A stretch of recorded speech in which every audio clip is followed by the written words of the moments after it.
ஈவினிங்ல வீட்டில் இருக்கிற குழந்தைங்களுக்கு இந்த மாதிரி குட்டி குட்டி கலர்ஃபுல் ஊத்தாப்பம்ஸ் அதே மாதிரி பொடி இட்லிஸ் கொடுத்தீங்கன்னா ரொம்பவே விரும்பி சாப்பிடுவாங்க. அதுக்கு என் சைட்ல இருந்து பீவெஜோட நிறைய பொடிஸ் ஆப்ஷன்ஸ் நான் உங்களுக்கு கொடுக்க போறேன். அதுக்கு நம்ம வீட்டில் இருக்கிற இட்லி மாவோ தோசை மாவோ இந்த மாதிரி குட்டி குட்டியா ஊத்திட்டு உங்ககிட்ட என்னென்ன வெஜிடபிள்ஸ் இருக்கோ அதை எல்லாத்தையும் துருவி சேர்த்துக்கோங்க.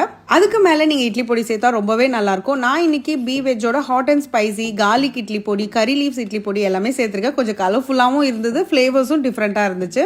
எனக்கு எப்பவுமே வீட்டில் செய்யற பொடி தான் ரொம்பவே பிடிக்கும். இது ஹோம்மேட் டேஸ்ட் இருந்ததுனால தான் இதை சஜஸ்ட் பண்றேன். எங்க வீட்டு பொடி பையனுக்கு எல்லாத்துக்கும் பொடிஸ் வேணுங்க. ஸோ அதனால இந்த குட்டி குட்டி ஊத்தாப்பம்ஸ்ல கலர் கலரா ஃபிளேவர்ஸ் மாத்தி கொஞ்சம் கொஞ்சமா பொடிஸ் போட்டு நல்ல ஒரு 2 ஸ்பூன் நெய் ஊத்தி இந்த சைடு அந்த சைடு 2 நிமிஷம் போட்டு கொடுத்தாங்க. நிமிஷத்துல காலி பண்ணிட்டான். அடுத்து இந்த மாதிரி மினி இட்லிஸும் வேக வச்சு 2 டீஸ்பூன் நெய் சேர்த்து இந்த பொடிஸ் எல்லாம் மிக்ஸ் பண்ணி கொடுத்தீங்கன்னா கலர்ஃபுல்லாவும் இருக்கும், சாப்பிட ரொம்ப டேஸ்டியாவும் இருக்கும். நான் டேக் பண்ணிருக்கிற பீவேஜ் பேஜை ஃபாலோ பண்ணிட்டு டிஎம் பண்ணீங்கன்னா அவங்க கிட்ட நீங்க வாங்குற எல்லா ப்ராடக்ட்ஸ்க்குமே 20% டிஸ்கவுண்ட் தராங்க. ஸோ உங்க வீட்டில் இருக்கிற பொடி பசங்களுக்கும் எல்லாத்துக்கும் பொடி வேணும்னா இந்த மாதிரி பீவெஜ் ஹோம்மேட் ஸ்டைல்ல இருக்கிற பொடிஸை ட்ரை பண்ணி பாருங்க. நிச்சயமா அவங்க எல்லாருக்குமே ரொம்ப பிடிக்கும். இதுல எந்த ஆடட் ப்ரிசர்வேட்டிவ்ஸும் இல்லை. ஸோ உங்களுக்கு கவலையே வேண்டாம். ஸோ ஈவினிங் ஸ்நாக்ஸ்க்கு இது ஒன் ஆஃப் த ஆப்ஷனா வச்சுக்கோங்க.